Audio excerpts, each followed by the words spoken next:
ప్రస్తుతం మనతో నెహమ్యా గారు అయితే ఉన్నారు. నెహమ్యా గారు ప్రవీణ్ గారితో ఉన్న ఆయన బంధాన్ని అసలు ఎలాంటి వారు? ఏం జరిగింది? అసలు ఘటన జరిగిన తర్వాత ఎలా అనిపిస్తుందంటే మాట్లాడదలుచుకున్నారు. అసలు అడిగి తెలుసుకుందాం. సార్ చెప్పండి సార్ ఏంటి పరిస్థితి?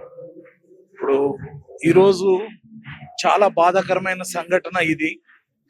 2 తెలుగు రాష్ట్రాలలో మాత్రమే కాకుండా ప్రపంచవ్యాప్తంగా తెలుగు క్రైస్తవులకు మంచి పరిచయం ఉన్న పేరు ప్రవీణ్ పగడాల గారు.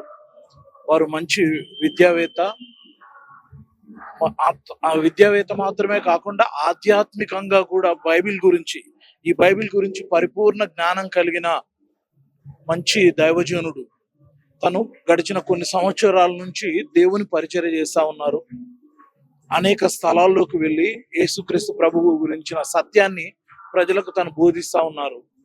తర్వాత ఎన్నో సందేహాలను తీరుస్తూ, చాలా మందికి బైబిల్ విషయంలో అనుమానాలు ఉంటవి, అర్థం కాని విషయాలు, అట్లాంటివన్నీ క్రైస్తవ సమాజానికి కూలంకుషంగా వివరణాత్మకంగా తను ఎన్నో ప్రసంగాలు చేశారు.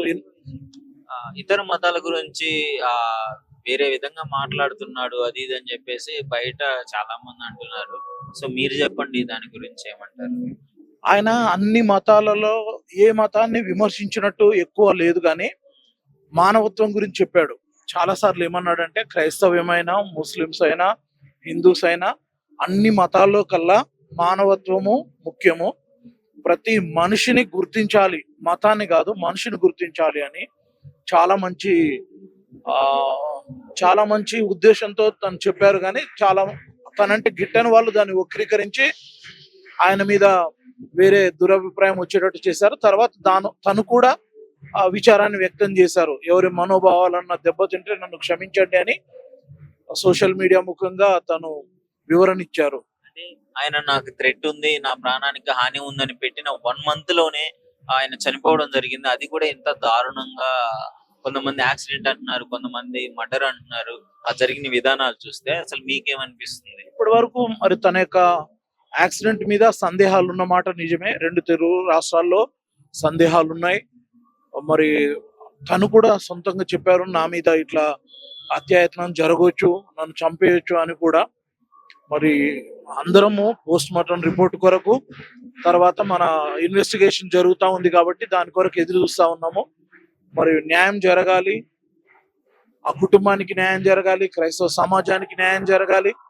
తర్వాత శాంతి భద్రతలు, ఎవరి మీద, ఒక మతం మీద ద్వేషం ఇంకొకరు కలిగి ఉండకూడదు. మన భారతదేశము అందరూ ఐకమత్యంగా ఉండాలనే మా ఉద్దేశము. క్రైస్తవులు శాంతి కాముకులని అందరికీ తెలుసు, శాంతి స్వరూపులు, శాంతిని బోధించే వాళ్ళు. ఎక్కడ మేము బలత్కారానికి, ఎక్కడ దౌర్జన్యాలకు మేము పోము. డిబేట్ లో వాదిస్తాం, అంతేగాని బహిరంగంగా కొట్లాడటము వాటికి చాలా దూరంగా ఉంటాం. యేసుక్రీస్తు ప్రభు కూడా శాంతినే బోధించమని చెప్పారు, సమాధానాన్ని బోధించమన్నారు. ఆ సమాధానాన్ని బోధించే మార్గంలోనే మరి ప్రవీణ్ పగడాల గారు మరి సువార్త కొరకు వెళ్తూ ఇట్లా దుర్మరణం చెందడం జరిగింది. ఇది చాలా బాధాకరమైన విషయం.